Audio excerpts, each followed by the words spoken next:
دو باپ بیٹے رہا کرتے تھے۔ ماں کا انتقال ہو گیا تھا، باپ زندہ تھا، بھائی بہن کوئی نہیں تھے۔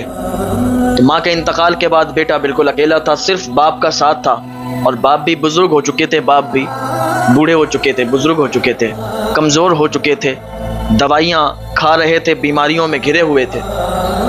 بیٹا اپنی باپ کی بہت سیوا کرتا تھا، صبح سے نکل جاتا، پورا دن کام کرتا، اور شام کو گھر پہ آیا کرتا تھا، تو جو بھی مزدوری ہوتی پیسے لاتا تھا، انہی سے اپنا گھر چلاتا تھا۔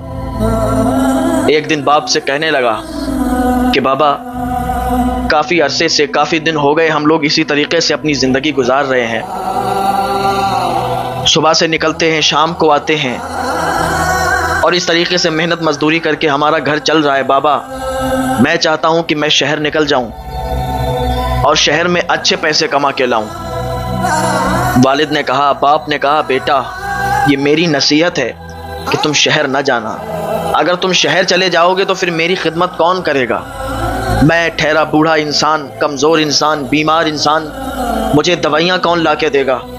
میری خدمت کون کرے گا؟ اگر میری طبیعت خراب ہو گئی تو پھر میں تو کسی کو بلا بھی نہیں سکتا، میرے بلانے پہ کون آ جائے گا جو مجھے دوائیاں لے کے اور وہ مجھے دے؟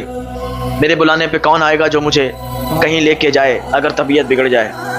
بیٹا شہر نہ جاؤ، اپنی زمین پہ کام کرو۔ بیٹے نے کہا ٹھیک ہے ابا، جیسا آپ چاہتے ہو۔